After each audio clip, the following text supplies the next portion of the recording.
नमस्कार, देवभूमि के दंगल में आप सभी का स्वागत है। मैं हूं आपके साथ यशी शुक्ला और देवभूमि के दंगल में आज बात करेंगे 23 की परीक्षा 24 का परिणाम।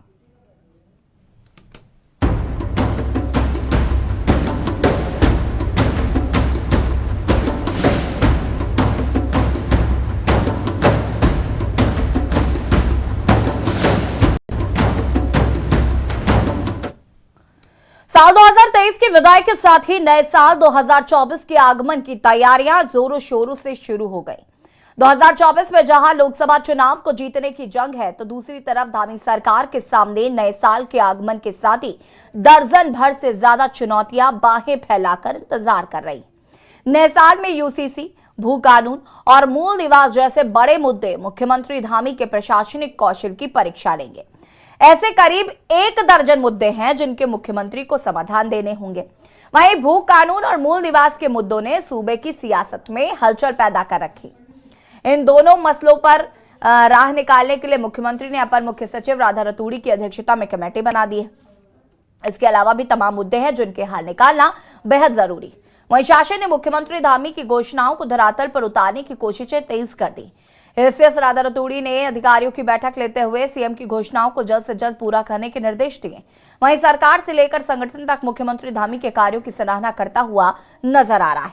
सत्ता पक्ष को पूरी उम्मीद है कि सीएम धामी सभी चुनौतियों का समाधान निकालकर जनहित में फैसले लेंगे, जबकि कांग्रेस समेत तमाम विपक्षी दल मुख्यमंत्री की कार्यप्रणाली से निराश नजर आते हुए मुख्यमंत्री को हर मोर्चे पर विफल बता रहे हैं। कुल मिलाकर 2023 में धामी सरकार के कामकाज की समीक्षा के साथ ही भविष्य की चुनौतियों पर आज विस्तार से चर्चा करेंगे। उससे पहले रिपोर्ट।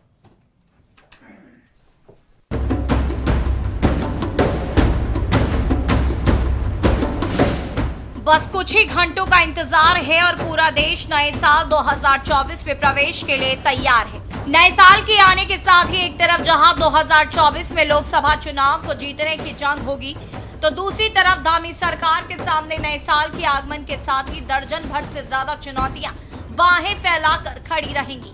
पहले मौजूदा वर्ष 2023 की बात करें तो धामी सरकार ने जहां तिलक्यारा टनल से 41 मजदूरों की जान बचाई, तो दिसंबर महीने में मेगा ग्लोबल इन्वेस्टर समिट का आयोजन करवाया। सरकार ने जहां 2.5 लाख करोड़ के निवेश का लक्ष्य रखा, तो वहीं सरकार का दावा है कि समिट में 3.5 लाख करोड़ से ज्यादा के एमओयू साइन हुए। इन एमओयू को धरातल पर उतारने की सरकार कोशिश में लगी हुई है। वहीं आम जनता मुख्यमंत्री धामी के अब तक के कामकाज को लेकर क्या सोचती है, पहले वो देखते हैं। उत्तराखंड के अंदर जो इनका कार्यकाल रहा है अभी 1 साल का, इससे पहले भी बहुत मुख्यमंत्री रहे हैं यहाँ पे, और कांग्रेस गवर्नमेंट में रहे, अभी बीजेपी गवर्नमेंट में रहे। तो जहाँ तक मैं समझता हूँ कि इतना युवा धामी जो हमारा इस उत्तराखंड के लिए काम कर रहा है, और बहुत अच्छा इसने यहाँ पे अभी काम करके दिखाया है। और सबसे अच्छी बात है कि ज़मीनी स्तर पर काम करता है। धामी जी के अंदर एक सबसे अच्छी क्वालिटी जो मुझे देखने को मिली है, क्योंकि मैं किसी पार्टी विशेष से नहीं हूँ, क्योंकि हम एक जो है साधारण एक नागरिक हूँ, और इस उत्तराखंड के लिए इनके अंदर जो अच्छी मैं बता रहा हूँ क्वालिटी ये रही है कि ये खुद पर्सनली जाते हैं, और उस जो समस्या होती है उसको ये अवश्य पूर्ण करते हैं। धामी साहब का शुरू में तो हमको ऐसा लगा था कि ये भाई इस हिसाब से प्रॉपर कर नहीं पा रहे हैं, लेकिन अब हम धीरे धीरे ये स्पीड में लगा है।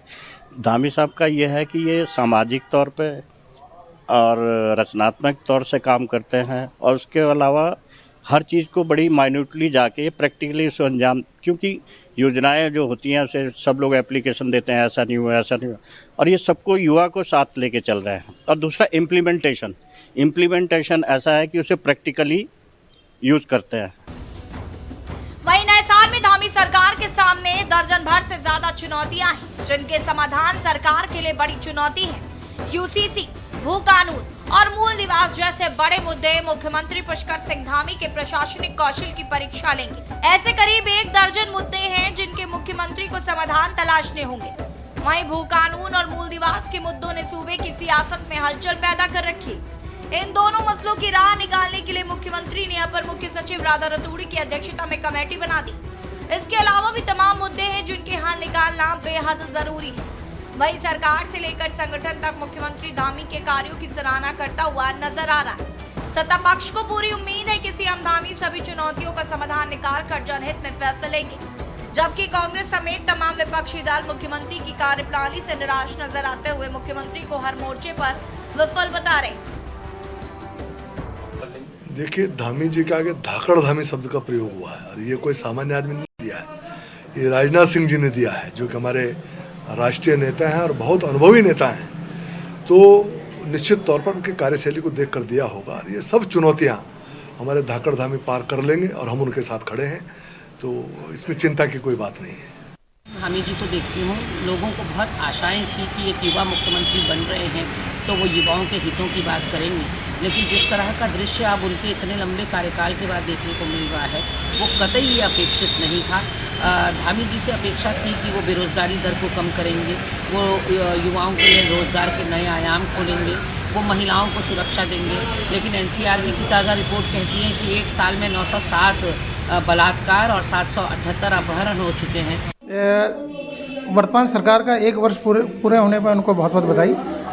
उत्तराखंड क्रांति दल का स्पष्ट मानना है कि जिन आकांक्षाओं और अपेक्षाओं के साथ ये सरकार डबल इंजन की सरकार बोल के आई थी, वो पिछले 1 वर्ष में एक भी जो सपने थे इस प्रदेश के निवासियों के, यहाँ के वासियों के, वो पूरे नहीं हुए। और सरकार उन मुद्दों पे काम कर रही है जो यहाँ के जो मूल मुद्दे हैं उनसे अलग होकर वो सरकार काम करने में लगी हुई है। जहाँ आप देखिए, नकल विरोधी कानून तब आया जब यहाँ पर जनता ने विरोध जताया है कि नकल हो रही है, पर्चे लीक हो रहे हैं, सेटिंग कटिंग के माध्यम से नौकरियां पाई जा रही हैं, तब जाके नकल विरोधी कानून आ रहा है। उसी तरीके से जब यहाँ पर बाहर से बहुत से लोगों का यहाँ पर अतिक्रमण होना शुरू हुआ, ज़मीनों की खरीद फरोख्त शुरू हुई, तब ये मूल सख्त भू कानून की बात करने लगे। कुल मिलाकर नए साल के आगमन के साथ ही नई चुनौतियां भी धामी सरकार का इंतजार करती हुई नजर आ रही। एक तरफ जहां यूसीसी राज्य आंदोलनकारियों का 10% क्षैतिज आरक्षण, लोकायुक्त की नियुक्ति, भू कानून, मूल निवास निकाय चुनाव, एमओयू की ग्राउंडिंग, राष्ट्रीय खेल का आयोजन समेत तमाम ऐसे मुद्दे हैं जो सरकार के सामने बड़ी चुनौती है। सवाल ये है कि क्या जो काम 2023 में पूरे नहीं हो पाए वो काम 2024 में पूरे हो पाएंगे। Uttarakhand desk report.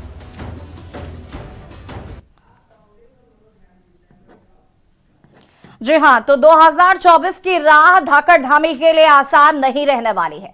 तमाम ऐसे मुद्दे हैं जिन पर मुख्यमंत्री पुष्कर सिंह धामी को अभी काम करना है, जिसमें भू कानून अत्यंत महत्वपूर्ण है, समान नागरिक संहिता जिस पर लगातार चर्चाएं चल रही हैं, राज्य आंदोलनकारियों के लिए आरक्षण जो कि एक अहम मुद्दा है क्योंकि राज्य आंदोलनकारी लगातार इसकी मांग कर रहे हैं, मूल निवास को लेकर काफी लंबे समय से धरना प्रदर्शन चल रहा है जो कि सरकार के लिए एक बड़ी चुनौती है, लोकसभा चुनाव 2024 में जो कि होने हैं। तो ऐसे में धाकड़ धामी क्या कुछ करते हैं, इन फैसलों पर अमल कैसे किया जाता है, भू कानून, मूल निवास जैसे मुद्दे, इनको कैसे आगे आने वाले समय में पूरा किया जाएगा, जो जनता की मांग है उस पर कैसे काम करेंगे, आज हम इस मुद्दे पर चर्चा करेंगे। हालांकि विपक्ष का ये साफ तौर पर कहना है कि ये सिर्फ जुमलेबाजी ही हो रही है, किसी भी मुद्दे पर सरकार काम नहीं कर रही। चर्चा हम इसी पर करेंगे। मेहमान हमारे साथ जुड़ चुके हैं, उनसे आपका परिचय करा देते हैं। शिशुपाल सिंह बेजी, प्रदेश प्रवक्ता कांग्रेस से हमारे साथ जुड़ चुके हैं। शिशुपाल सिंह रावत, पूर्व प्रदेश उपाध्यक्ष आम आदमी पार्टी से हमारे साथ जुड़ चुके हैं।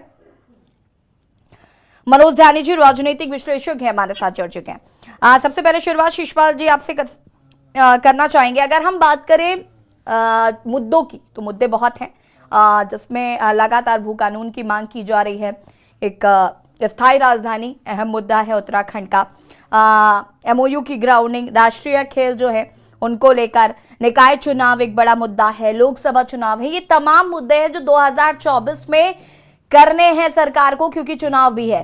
तो ऐसे में क्या लगता है, धाकड़ धामी की धमक देखने को मिलेगी या विपक्ष मान रहा है कि ये सिर्फ जुमलेबाजी है?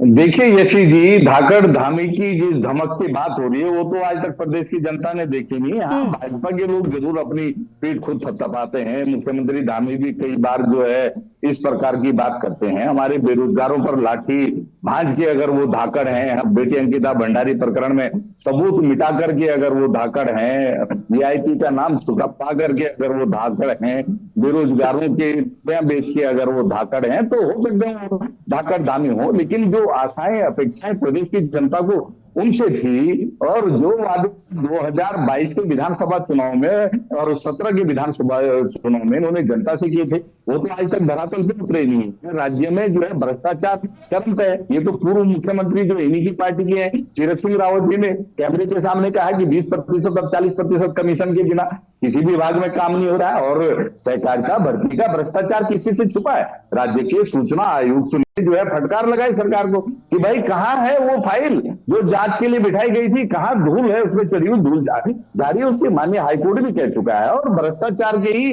अन्य मामलों में हरिद्वार पंचद्वीप की पार्किंग जो इस प्रदेश की सबसे बड़ी पार्किंग है, और उद्यान विभाग का घोटाला, उसमें तो माननीय हाईकोर्ट को सीबीआई जांच के आदेश देने पड़े। तो तमाम विभागों की बड़ी कथा है। तो अगर मैं उसी पे जाऊंगा तो फिर मैं विषय पे नहीं आ पाऊंगा। पलायन बड़ी समस्या है। इन्हीं के पलायन आयुक्त की रिपोर्ट कह रही है 270 लोग प्रतिदिन जो है पलायन करने के लिए जो है मजबूर है। मिशन 2025 की बात हो रही है, लेकिन कानून व्यवस्था आप देखिए कि रात दिन जो है तार तार हो रही है, पटरी से उतरी है, वो पटरी पर ये ला नहीं पा रहे हैं। राजधानी देहरादून में देखिए राज्य स्थापना दिवस के दिन 20 करोड़ की डकैती, और अभी 2 दिन पहले ही रुड़की में जिस तरीके से पेट्रोल पंप संचालक की गोली मार के हत्या हो गई। बेटी अंकिता भंडारी प्रकरण किसी से छुपा नहीं है, उस पर मैं ज्यादा नहीं जाऊंगा। अभी उसके बाद विनीता भंडारी हत्याकांड इसी केस में दोबारा से हो जाता है। तो आप बताइए ना, सिलसिला है। और एनसीआरबी का जो रिकॉर्ड है, एनसीआरबी का जो डाटा है, तो भारत सरकार का है, तो कांग्रेस का डाटा है नहीं। 21-22 में 872 बेटियों के साथ राज्य में बलात्कार होता है, और ये 22-23 में जो है 905 हो जाता है। तो बताइए ना, आप जो है कहां बेटियों को सुरक्षा दे पा रहे हैं? तो सुरक्षा का बड़ा सवाल है। और वन्य जीवों से आज जो हमारे पहाड़ के लोगों की अब तो राजधानी में भी जो है जाने जाती है, वन महकमा जो है सोया हुआ है, उनकी जो है कुंभकर्ण टूटी रही है। भाई जो केंद्र से बजट आता है वन्य जीव और मानव संघर्ष रोकने के लिए, उस पर सरकार कब आगे बढ़ेगी? कब उस पर आप खर्च करेंगे? जो डबल इंजन का सपना आपने प्रदेश की जनता को दिखाया था, उत्तराखंड की धरती पे उतरेगा। हमारे बेरोजगारों के सपने कब पूरे होंगे? अभी भी बेरोजगार जो है धरने पर, और उनको जो है मुकदमों का डर दिखा करके, कानून के दंड का भय दिखा करके डराने की कोशिश कर रहे हैं। लेकिन वो साहसी युवा सरकार के आगे झुकने का नाम नहीं ले रहे हैं। वो कह रहे हैं कि जब तक पेपर लीक प्रकरण की सीबीआई जांच नहीं होती, दूध का दूध और पानी का पानी नहीं होता, तब तक वो उठेंगे नहीं। और सरकार अपनी पीठ थपथपाने की साथ धामी जी धाकड़ है। अरे भाई किस चीज की धाकड़? मैं वही तो पूछ रहा हूं। लेकिन सरकार जो बातें करती है, जो वादे करती है, बाद में कह देती है साहब ये तो जुमले थे। तो वो विकास जिसकी बात हो रही है, आप देखिए राजधानी देहरादून में स्मार्ट सिटी के नाम पर क्या खेल हो रहा है। वो विकास यही पे दम तोड़ रहा है। पहाड़ चढ़ेगा कहां से? स्वास्थ्य सेवाओं की दुर्दशा ऐसी थी इस प्रदेश में किसी से छुपी हुई नहीं है। अब मैं अगर उसकी कहानी कहूंगा तो कहानी जो है अंतहीन है। हमारे राज्य के शिक्षक जो है आंदोलन में उतरे हुए हैं, चेतावनी पर चेतावनी सरकार को दे रहे हैं। वो शैक्षणिक कार्य बहिष्कार की बात कर रहे हैं। म्यूनिसिपल कर्मी हो, चाहे डिप्लोमा इंजीनियर हो, ऐसा कौन सा विभाग है, आंगनबाड़ी कार्यकर्ता, सब किसान, किसी की भी बात जो है ये सरकार सुन नहीं रही है। और फिर भी कह रहे हैं कि साहब हमने जो है राज्य का चहुमुखी विकास कर दिया। चहुमुखी विकास को छोड़िए, आप विकास की राह पर आगे बढ़ ही नहीं रहे। शिषपाल जी वापस आएंगे, इस पर आगे विस्तार से चर्चा करेंगे कि अहम मुद्दे हैं, कैसे धाकड़ धामी की धमक देखने को 2024 को मिलेगी, क्या ये जो बड़े मुद्दे हैं इनकी समस्या का समाधान 2024 में हो पाएगा, ये बड़ा सवाल है। शिषपाल सिंह रावत जी क्या कुछ कहना चाहते हैं? क्या लगता है 2024 में ये जो बड़े मुद्दे हैं इनका हल निकलेगा?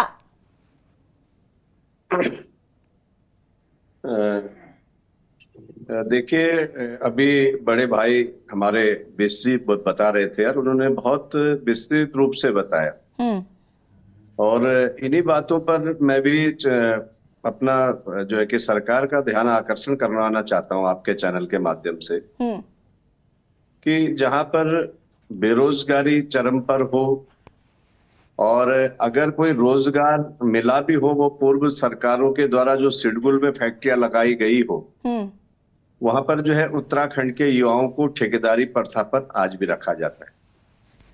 वही बेरोजगारी की बात हो, चाहे उपनल में हो या कहीं पे संविदा कर्मी हो, यानी वही ढाक के 3 पात है।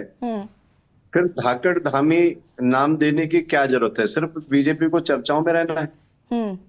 आज पहाड़ से पलायन हो रहा है, उसके मुख्य मुद्दा जो मुख्य कारण है कुछ जगह मैं मानता हूं जहां पे पर्यटन स्थल है या जहां पे हमारे जिले के मुख्यालय हैं, वहां पर थोड़ा बहुत लोगों के पास पब्लिक सेक्टर से कोई शिक्षा या स्वास्थ्य की हल्की फुल्की व्यवस्था हो।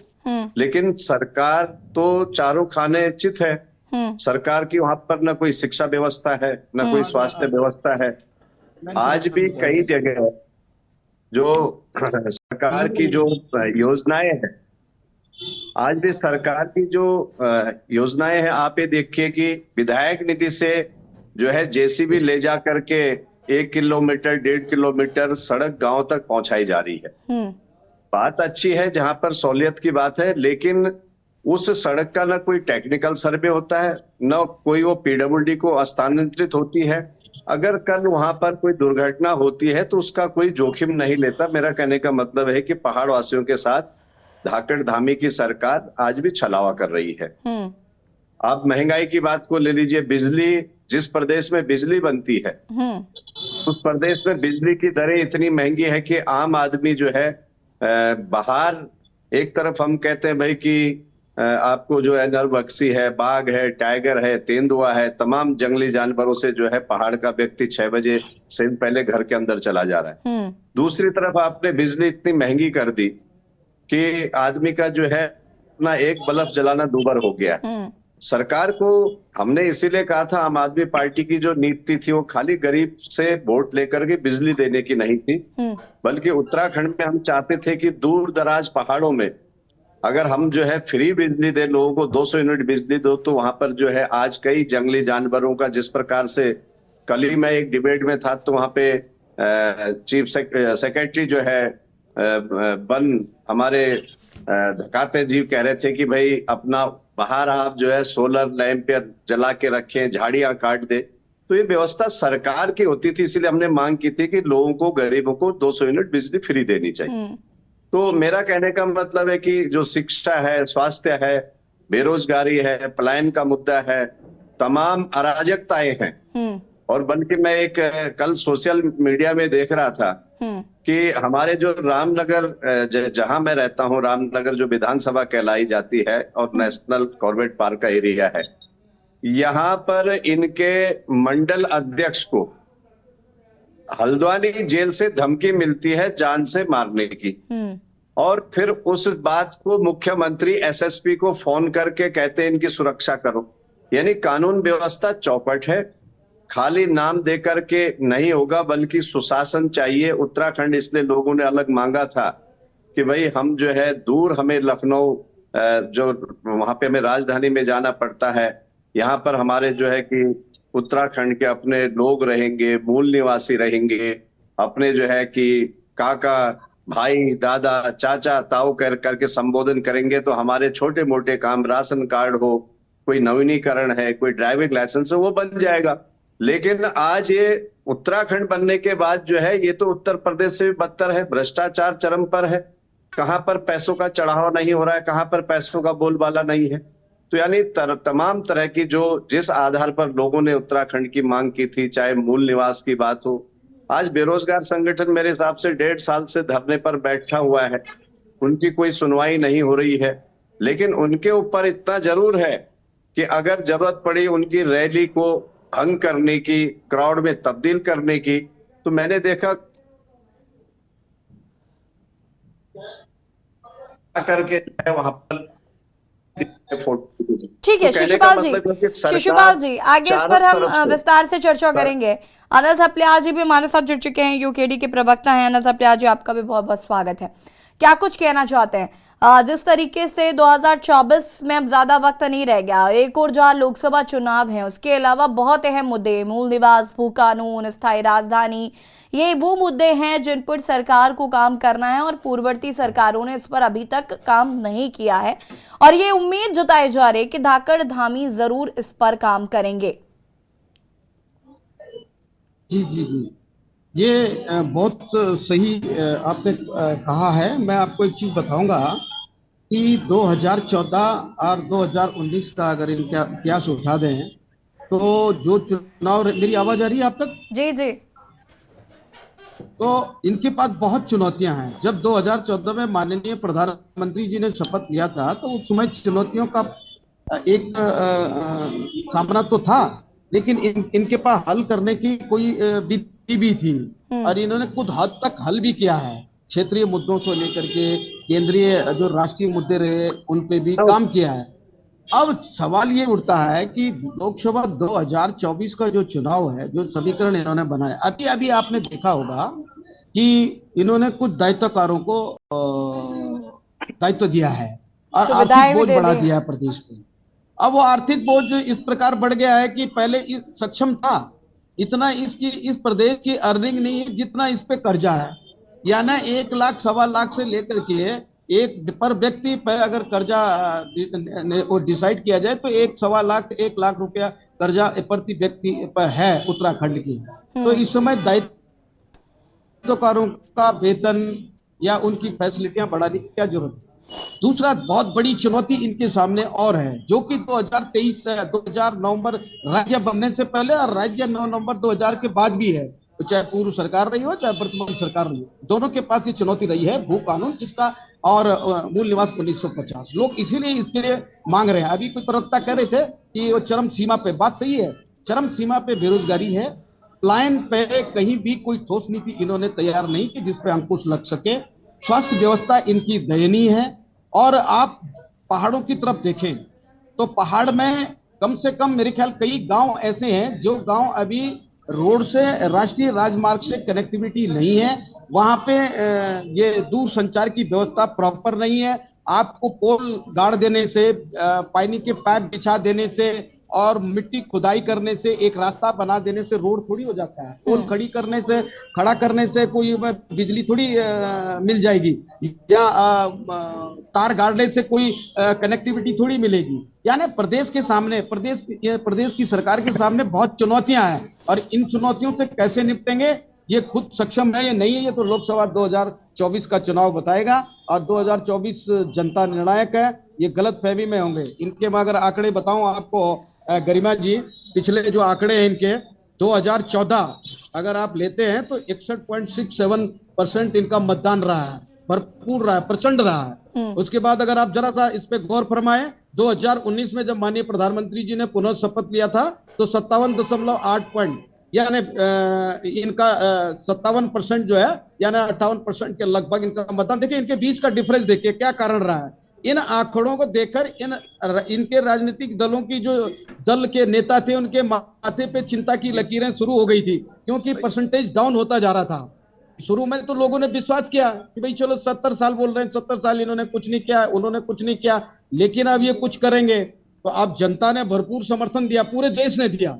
लोकसभा में पूरी जब राष्ट्रीय मुद्दों की बात आई तो पूरे देश ने समर्थन दिया है कि भाई चलो इनको मौका देते हैं। उसके बाद ऐसा नहीं है कि इन्होंने काम नहीं किया है, केंद्र लेवल पे बहुत अच्छा काम हुआ है और केंद्र लेवल पे काम किए हैं, जो काम होने चाहिए वो किए हैं, राष्ट्रहित में काम किए हैं। लेकिन जहां तक बात रही अपनी ये शीशपाल जी एग्री नहीं कर रहे हैं आपकी बातों से। राज्यों में शीशपाल जी को ये नागवार गुजर रहा है।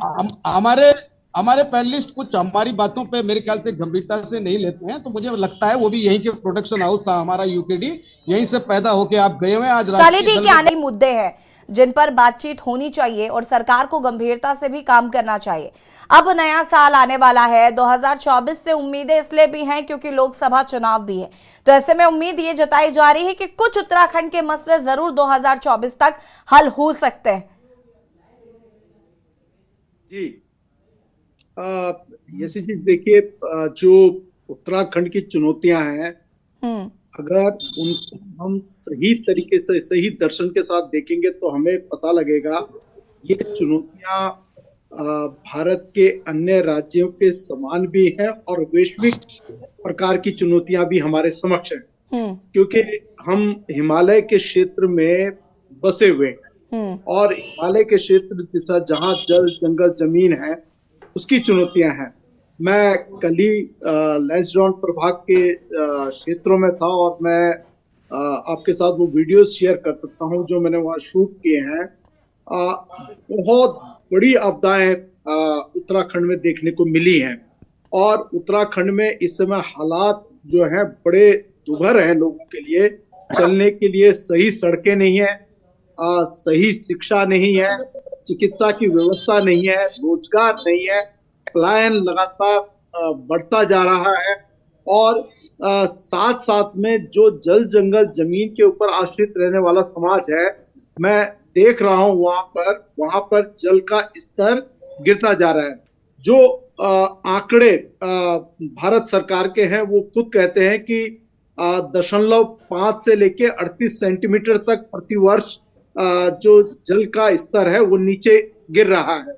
हाई कोर्ट में जो पोल्यूटिंग इंडस्ट्रीज की बात सरकार ने रखी है कि 323 रेड कैटेगरी इंडस्ट्रीज है जिन्हें बंद कर दिया जाना चाहिए, वो एक चुनौती है कि आप उसको कैसे टैकल करेंगे। आप किस तरीके से जो सैनिटेशन और क्लीन अप ड्राइव्स हैं उसको मजबूत कर पाएंगे, एक बहुत बड़ा चुनौती है। हाउसिंग फैसिलिटीज, मैं आपको बताऊं कि रिवर बेड फ्रंट को बार बार एक बात आती है कि इसको ब्यूटिफिकेशन होना चाहिए। रिवर जो बेड्स हैं उनके किनारों को मानव से मुक्त किया जाना चाहिए और उसे पानी को बहने देने के लिए एक रास्ता मिलना चाहिए। तो सरकार उस हाउसिंग के लिए कितना बजटीय आवंटन कर पाएगी, किस तरीके की योजना ला पाएंगी, ये एक चुनौतियां हैं। हमारे यहाँ मिसिंग पीपल के ऊपर बहुत बड़ा रिकॉर्ड आया कि ह्यूमन ट्रैफिकिंग के कारण या अन्य कारणों से बहुत से लोग गायब हैं, जिसमें महिलाओं की संख्या कई हजारों में है। तो ये कैसे इससे पार पाएगी सरकार, उस व्यवस्था को जांचने की आवश्यकता है। एग्रीकल्चर और लाइव स्टॉक, एग्रीकल्चर और मतलब आप ये देखिए कि अतिवृष्टि से जंगली जानवर तो पहले लोग बोलते थे कि बंदर और सुअर के कारण या सेही के कारण खेती नहीं कर पा रहे हैं। मैन पावर जो प्लान कर जा रहा है तो ह्यूमन हैंड्स कम है, इसलिए पहाड़ों में कृषि कम होती जा रही है। लेकिन अब वो अतिवृष्टि के कारण जो प्राकृतिक मार है उसके कारण उस पर और ज्यादा बड़ा खतरा आ चुका है। इसी तरीके से अभी हाल ही में हमने सिलक्यारा में देखा, ऐसा लगा कि जैसे डिजास्टर मैनेजमेंट के लिए कोई प्रोटोकॉल है ही नहीं। कभी हम पहले हमने क्षेत्रीय स्तर पे, फिर राष्ट्रीय स्तर में, फिर अंतर्राष्ट्रीय स्तर में, फिर ले देकर रैट माइनर्स के माध्यम से, मतलब हम एक्सपेरिमेंट ज्यादा करते रहे इंस्टेड ऑफ हमने बिल्कुल तरतीब से काम करने का जो कोशिश है उसको समझने की जो है वो एक बड़ी चुनौती है। मैं अगर इलीगल ट्रेड्स की बात करूं तो आप चाहे वाइल्ड लाइफ सेक्टर में चले जाएं, चाहे माइनिंग सेक्टर में चले जाएं, लिकर में चले जाएं, ड्रग्स, फ्लैश ट्रेड, ये इसमें जो इलीगल ट्रेड सिस्टम है इसको कैसे कंट्रोल किया जाए, एक बहुत बड़ी चुनौती हमारे समक्ष मुझे नजर आती है। तीर्थाटन के क्षेत्र में अगर हम चुनौतियों की बात करें तो इस सरकार के समक्ष या किसी भी सरकार के समक्ष जो उत्तराखंड में है उसमें गंगोत्री, यमुनोत्री, मनोज जी देखिए ये वो मुद्दे हैं जिन पर कोई बात ही नहीं कर रहा, जो आप बता रहे हैं, है ना। और हम जिन मुद्दों पर बात कर रहे हैं वो मुद्दे वो हैं जो मैनिफेस्टो में थे और वो भी अभी तक पूरे नहीं हुए, चाहे वो भू कानून हो, मूल निवास हो, लोकायुक्त हो, ये तमाम मुद्दे ऐसे हैं जिन पर जो मैनिफेस्टो में थे, साफ हैं, जाहिर हैं। मैं उस पे आ रहा हूं। लाखों यात्री जो आ रहे हैं तीर्थाटन में, जो भीड़ का आवागमन है, इसको आप कैसे रोकेंगे, इस पे आपके बहुत साफ सुथरी तस्वीर नहीं है। और अब आप अगर आए तो जो यहाँ बाशिंदा है, जो यहाँ का नागरिक है, जो यहाँ रह रहा है, उसके लिए उसके सवाल जिनमें वो चाहता है कि हमारा जितनी भी भूमि है इसका बचाव हो, उस भूमि को जो औने पौने दांव में खरीदने या बेचने की जो प्रवृत्ति चली आ रही है उस पर कुछ अंकुश लगे, यहाँ के लोगों के हाथों में जमीन बची रहे, जल जंगल जमीन बचे, मूल निवास का जो प्रश्न अभी उठा है और प्रत्येक उत्तराखंडी उसके बारे में सजग होकर बात कर रहा है। अभी आपने जैसे लोकायुक्त की बात की, मतलब लगातार हाई कोर्ट के निर्देशों के बावजूद, और मैं आपको बता दूं, मैं आपके चैनल में लगभग 1 वर्ष पहले कह चुका हूं कि सरकार वर्तमान लोकायुक्त कानून के तहत लोकायुक्त गठित कर ही नहीं सकती, कारण कि उसमें इतना बड़ा पेच है। उसके पीठ तो सरकार ने बहुत थपथपाई कि हमारा बहुत अच्छा लोकायुक्त का कानून है, लेकिन उसमें कोई रिटायर्ड सुप्रीम कोर्ट का जज या रिटायर्ड सैन्य जनरल जो सेना अध्यक्ष होगा या नवल सेना का अध्यक्ष होगा या वायुसेना का जो अध्यक्ष होगा, वो कहां से ले आएगी सरकार? तो जो पैरामीटर्स बनाए हैं वो इतने कठिन है कि वो कोई भी सरकार पूरी नहीं करेगी, और इसलिए लोकायुक्त का गठन लगातार टलता जा रहा है। यानी कानूनी तरीके से ही कानूनी जो कानून के लिए बनाया गया है उसको वहीं पे ध्वस्त कर दिया जाए, इस तरीके की चुनौतियां देखने को मिल रही हैं। ठीक है। बेरोजगारी के क्षेत्र में अभी हमारे पैनलिस्ट ने ये बात आपके ही पैनल पे कही है कि लगातार उनको 300 के करीब दिन होने वाले हैं और धरने पे बैठे हुए हैं, वो मांग कर रहे हैं। और अभी भी भ्रष्टाचार के, मैं आपको बड़ी गहराई से गंभीरता से ये बात कर रहा हूं कि भ्रष्टाचार के बहुत गंभीर मुद्दे सरकार अभी उसको कंट्रोल नहीं कर पा रही है, और उसकी आंच सरकार के मंत्रालयों के भीतर पहुंचने वाली है, जहां तक जितना दर्शन है। चलिए ठीक है जाने जी, मैं कंट्रोल नहीं कर पा रही है। मैं वापस आती हूँ, इस पर आगे बातचीत करेंगे। कुंवर जपेंद्र जी भी हमारे साथ जुड़ चुके हैं, प्रदेश प्रवक्ता बीजेपी से। जपेंद्र जी बहुत बहुत स्वागत है, और सत्ता पक्ष में होने के बावजूद भी काफी देरी से आप आए। खैर, चर्चा को आगे बढ़ाएंगे और सवाल आपसे यही है, इससे पहले विपक्ष इस बात को कह चुका है कि भाई धाकड़ धामी की धमक 2024 में देखने को नहीं मिलेगी, महज जुमलेबाजी चल रही है। दर्जन भर से ज्यादा चुनौतियां हैं जो धामी जी का बाहें फैलाकर इंतजार कर रही हैं। कैसे धामी धाकड़ इससे निकल पाएंगे, कैसे इन मुद्दों को हल करेंगे, ये जनता का सवाल है, विपक्ष का सवाल है।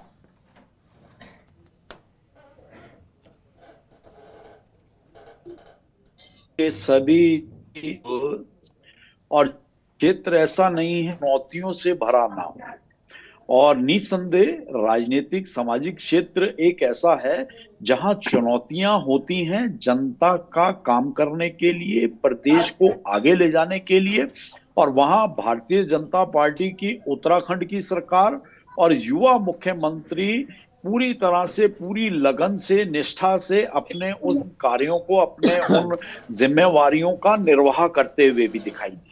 ठीक है कि विपक्ष बैठ के विपक्ष जागरूक करने का भी काम करता है, विपक्ष को मुद्दे भी उठाने चाहिए, लेकिन उसके साथ साथ विपक्ष को ये भी तो देख लेना चाहिए कि जो काम अच्छे हुए हैं उनका भी थोड़ा सा जिक्र कर दे, और जो काम आगे होने हैं उसके ऊपर भी हम उसके लिए तो आप प्रचार प्रसार करते ही है ना जपेंद्र जी, इतना पैसा खर्च करते हैं, वो काम भी विपक्ष करने लगेगा तो कैसे चलेगा, अच्छा भी नहीं लगेगा ना। बहुत लंबी चर्चा सुनी हमने ध्यानी जी की।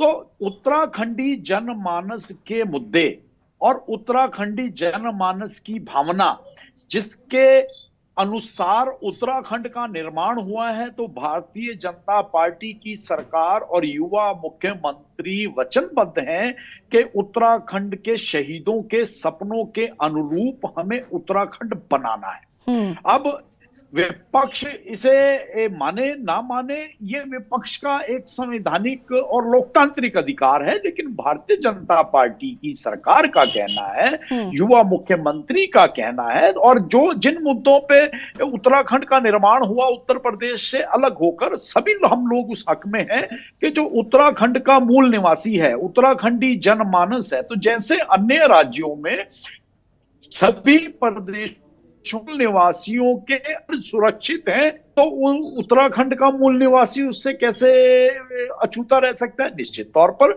उत्तराखंड का जो मूल निवासी है, उत्तराखंड के जो पर्वतीय जनपदों में रहने वाले हमारे उत्तराखंडी भाई हैं। आती है कि जब आपसे सवाल किया जाता है तो आप बड़ी सोफिस्टिकेटेड ढंग से जवाब देते हैं, और आप इस बात को बड़ी सही तरीके से कहते हैं कि नहीं सब कुछ ठीक ठाक है। लेकिन मैं जरा एक जो चुनौतियां हैं उन पर जरा आपकी नजर ध्यान आकर्षित करना चाहती हूँ। समान नागरिक संहिता यूसीसी आपके मैनिफेस्टो का कार्य है। पिछले 1.5-2 सालों से तो हम ये सुन ही रहे हैं कि उसकी रिपोर्ट तैयार हो गई है, मुख्यमंत्री तक पहुंच चुकी। एक second Japendra ji, let me complete first please. बहुत सारे सवाल हैं, आप काफी देरी से जुड़े, अब क्या कर सकते हैं, सुनिए ना। समान नागरिक संहिता, ठीक है, यूसीसी यूसीसी की अगर हम बात करें तो इसका जिक्र लगातार किया जा रहा है। 2 साल से तो मैं सुन रही हूँ, डिबेट बहुत बार हो चुकी है और ये है कि रिपोर्ट बन चुकी है, मुख्यमंत्री तक पहुंच चुकी है, फिर उसमें क्या होता है भगवान जाने।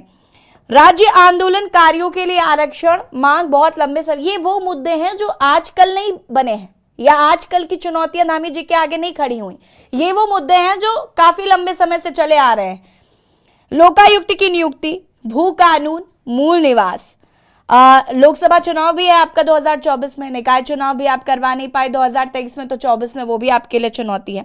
कैबिनेट में विस्तार, एमओयू की ग्राउंडिंग आपने की थी, अब भैया एमओयू हो गया, साइन हो गया, अब ग्राउंडिंग भी करानी है उसकी। राष्ट्रीय खेल का भी इस बार जिम्मेदारी उत्तराखंड को मिली है, वो भी आपके पास एक चुनौती है।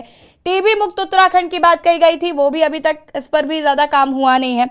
अंतर्राष्ट्रीय एयरपोर्ट बनाना भी आपके लिए 2024 में बड़ी चुनौती है।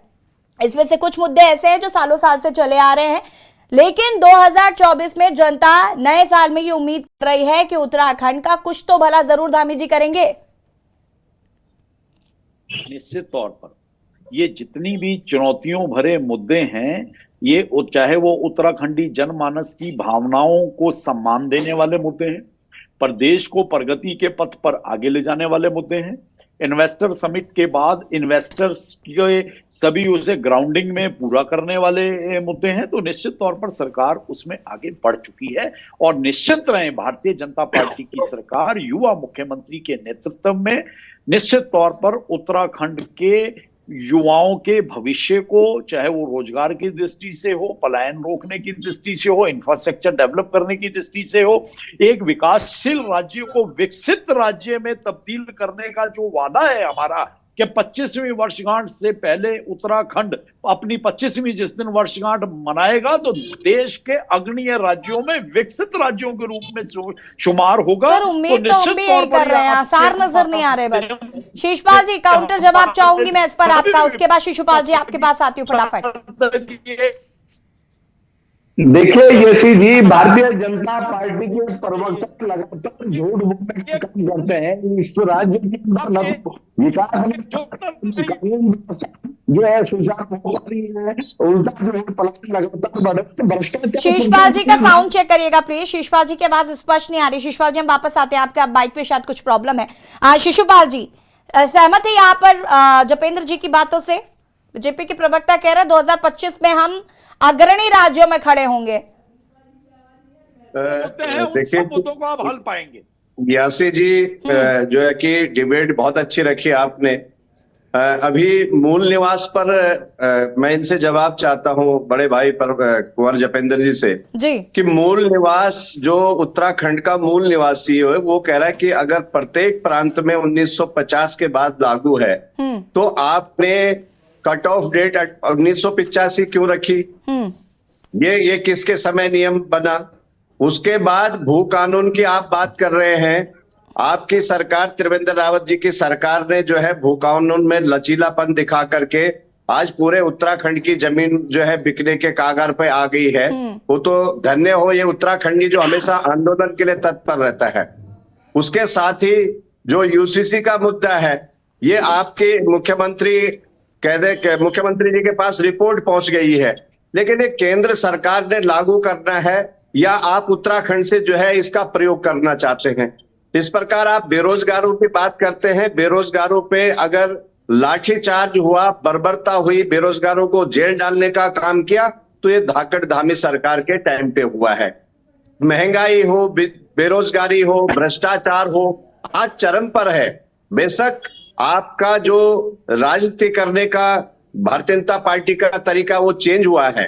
वो माहौल चला गया जब अटल जी जैसे विद्वान प्रधानमंत्री, जब उनकी सरकार थी और एक वोट से गिर रही थी तो उन्होंने कोई लालच या खरीदने के लिए जो है कोई शक्ति नहीं अपनाई। आज तो भारतीय जनता पार्टी का काम सिर्फ जो है दबदबा बना करके राजनीति करनी है, राजनीतिक नेताओं को तोड़ फोड़ करना है, भ्रष्टाचारियों को अपने साथ लेकर के वॉशिंग मशीन में धो करके भ्रष्टाचार मुक्त बना देना है। आज यही चल रहा पूरे देश में और प्रदेश में भी यही चल रहा है। हमने तो ये उत्तराखंड इसलिए मांगा था कि हमारा बेरोजगार भाई जो है कि अपने हक हकूक के लिए लड़े ना। आज अभी आदरणीय ध्यानी जी कह रहे थे, उन्होंने बहुत अच्छी बात कही है कि जो हमारी नदियां हैं, नाले हैं, इनको स्वतंत्र रूप से बहने दिया जाए। लेकिन आज आपकी सरकार इसको जो है कि जो गंगा थी उसको गंग नहर का नाम दे करके आपने जो है अपवित्र करने का काम किया। आम आदमी पार्टी ने जब सड़कों पर उतरी, हमने कहा कि अगर आप इसको गंगा दायनी का नाम देते हो तो उसका जो एनजीटी के मानक है क्या वो आज पूरे हो रहे हैं? यानी खाली लीपापोती की जा रही है। बेचारा पहाड़ का दूरस्थ आदमी आज सड़क के लिए परेशान है। जवाब ले लेते हैं जरा। शिषपाल जी फटाफट अपनी बात को पूरा करिएगा, उसके बाद जपेन जी आती हूँ, उसके बाद अन्यथा प्याज जी आपके पास आती हूँ मैं। शिषपाल जी कम शब्दों में प्लीज। काम ही नहीं है। शिषपाल जी देखिए यशी जी, आप अगर उत्तराखंड में विकास खोजने के निकलेंगी और अगर जैसे भी कहीं विकास दिख जाए तो मैं मान लूंगा कि ये सरकार जो है काम कर रही है। बेरोजगारों के सपनों को तो पलीता ये लगा ही रहे हैं। भ्रष्टाचार सबसे बड़ा मुद्दा है। ये भ्रष्टाचार पर नियंत्रण क्यों नहीं कर पा रहे हैं? आप बताइए। ऐसा कोई विभाग नहीं जो भ्रष्टाचार में लिप्त ना हो, ऐसा कोई मंत्री नहीं जो भ्रष्टाचार में लिप्त ना हो। आप बताए ना, सहकारिता भर्ती घोटाले की फाइल वो कहाँ है अभी तक? उसमें कोई जांच जो बिठाई थी, जांच की समिति बनाने के लिए माहिर है, लेकिन उसकी कभी रिपोर्ट आती नहीं, कभी जो है दोषी दंडित होते नहीं और भ्रष्टाचारी धड़ल्ले से जो है भ्रष्टाचार यहाँ पर करते रहते हैं। स्मार्ट सिटी का उदाहरण आपके सामने है। उसके अलावा ये बताइए कि पहाड़ में उद्योग चढ़ाने की जो बात उन्होंने सब्जबाज राज्य की जनता को दिखाई थी, आज इन्वेस्टर मीट पर बहुत ज्यादा ढोंग पीट रहे हैं, लेकिन 2018 के इन्वेस्टर मीट पर ये आज तक जो है पत्र जारी करने से पता नहीं क्यों। जपेन जी जवाब दीजिए। भ्रष्टाचार चरम सीमा पर है और आप कह रहे हैं भ्रष्टाचार मुक्त उत्तराखंड राज्य को बनाएंगे, लेकिन भ्रष्टाचार तो लगातार हो ही रहा है। स्मार्ट सिटी सबसे बड़ा उदाहरण। भारतीय जनता पार्टी के शासन में भ्रष्टाचार और भ्रष्टाचारियों के खिलाफ जितनी कार्रवाइयां हुई शायद आज तक उत्तराखंड में पिछले 22 वर्षों में नहीं हुई। निश्चित तौर पर भ्रष्टाचार का दानव। शिषपाल जी 2 मिनट, हमारी बात कंप्लीट हो जाए, आप सहमत हो ना हो, लेकिन प्लीज हमें एक बार सुन लीजिए। भ्रष्टाचार का दानव निश्चित तौर पर उत्तराखंड के लिए एक ऐसा दानव बन गया था जिसे कंट्रोल करना, खत्म करने का बीड़ा युवा मुख्यमंत्री ने उठाया, भारतीय जनता पार्टी की सरकार ने उठाया। और हम लोग खुले तौर पर कहते हैं कि जहां पे भी भ्रष्टाचार की शिकायत मिलती है, भ्रष्टाचारी की कोई जात पात नहीं होती, उसका कोई दल नहीं होता, उसका। जपेन जी मुझे ये नहीं समझ में आता कि जब भ्रष्टाचार में कार्रवाइयां होती है तो सिर्फ छोटे छोटे लोग क्यों पकड़े जाते हैं? क्या बड़े लोग, आपके बड़े अधिकारी भ्रष्ट नहीं है? जपेन जी जहां प्रमाण मिलते हैं, जहां शिकायत मिलती है, वहां बड़े से बड़े अधिकारी के खिलाफ भी भ्रष्टाचार का मिलने पर की जाती। और ऐसा नहीं है अगर कोई भी प्रमाण दीजिए, फिर देखिए तमाशा। शिषपाल जी कुछ कहना चाहते हैं? चलिए ठीक है शिषपाल जी फटाफट अपनी बात को पूरा करिएगा, अन्यथा प्याज उसके बाद आती हूँ मैं। शिषपाल जी बहुत कम शब्दों में प्लीज। यशी जी देखिए किस तरीके से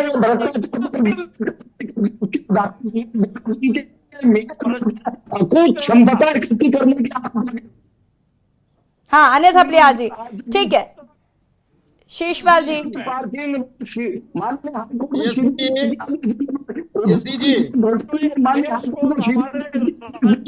ये तो बोलना शुरू करेंगे, बंद नहीं करेंगे। शिषपाल जी प्लीज प्लीज वापस आते हैं आपके पास। अन्यथा प्याज जी जपेंद्र जी थोड़ा सा पेशेंस भाई, जरा हमें भी बोलने दीजिए। यसी जी जहां तक भ्रष्टाचार की बात रही, 9 नवंबर 2000 से दोनों सरकारों का मैं जो ये इतना स्पष्टीकरण दे रहे हैं, उस समय नारायण तिवारी जी की सरकार में जो घोटाले हुए जो इतना स्पष्टीकरण दे रहे हैं, पटवारी घोटाला, स्टेडियम जमीन घोटाला, आपदा किट घोटाला, छात्रवृत्ति घोटाला, ये तो पूर्व सरकार का है। और वर्तमान सरकार का मैं बताऊं, यूकेसीसीसी पेपर लीक घोटाला, विधानसभा बैक पेपर भर्ती घोटाला, सचिवालय भर्ती, दल रक्षक भर्ती घोटाला, और टॉप मोस्ट में इनके 3 डिपार्टमेंट रहे, फॉरेस्ट भर्ती, सचिवालय भर्ती और विधानसभा भर्ती और दरोगा भर्ती। अब आप स्पष्टीकरण दे रहे हैं, दूध के दूल्हे बन रहे हैं, तो भ्रष्टाचार की लिस्ट तो ये है, ये कहां से आई? नहीं इसका तो उनके पास अभी सीधा सीधा उन्होंने जवाब दिया कि हमने कार्रवाइयां की है, हमारी सरकार में कार्रवाइयां हो रही हैं। जितनी कार्रवाइयां भारतीय जनता पार्टी के शासन में भ्रष्टाचार और भ्रष्टाचारियों के खिलाफ हुई हैं 22 वर्षों में, बता दीजिए। और ये कार्रवाइयां क्या सिर्फ रिकॉर्ड तोड़ने के लिए हुई हैं पूर्ववर्ती सरकारों का? भ्रष्टाचारियों को सलाखों के पीछे भेजने का कदम उठाया गया है, जो आज तक कभी कांग्रेस ने, जिसने भ्रष्टाचार की दलदल में इस देश को डाला, तो वो कांग्रेस आज तक भ्रष्टाचारियों के खिलाफ कार्रवाई नहीं कर पाई, ना कभी भविष्य में। यूके ट्रिपल एससी पैरामीटर जी, इनके पैरामीटर चलिए ठीक है जो है शीशपाल जी अपनी बात को पूरा करेंगे उसके बाद। वो पैरामीटर मैंने बता दिए हैं। हाँ जी शीशपाल जी। भ्रष्टाचार इतना इनका विकास का नहीं जितना भ्रष्टाचार का पैरामीटर है। शीशपाल जी देखिए, अभी यहाँ पर मेरे प्रवक्ता साथी ने कहा कि कांग्रेस के दौर में पटवारी भर्ती घोटाला हुआ, लेकिन उनको याद होगा पौड़ी में ये प्रकरण हुआ था और पौड़ी के जिले पर सख्त कार्रवाई करने का काम भी जो है तत्कालीन मुख्यमंत्री ने किया था। और आज आप देख लीजिए, सहकारिता मंत्री भ्रष्टाचार के अखंड दलदल में डूबे हुए हैं, चाहे उनके स्वास्थ्य विभाग में भ्रष्टाचार का मामला हो, चाहे सहकारिता में हो, चाहे शिक्षा में हो। लेकिन क्या कार्रवाई कर रही है भाई सरकार? प्रेमचंद अग्रवाल पे बैंक भर्ती की खुली है, जिस प्रकार भी दिखा रेखा तमाम भ्रष्टाचार के आरोप है, उनको पाल खोज के आप कह रहे हैं भ्रष्टाचार में कार्रवाई करते हैं, और जो पेपर लीक प्रकरण में इनकी पार्टी आरोप लगाना प्रमाण सही। ठीक है शीशपाल जी, आपकी आवाज एक तो आज क्लियर नहीं आ पा रही है, शायद आपका माइक इशू है कुछ।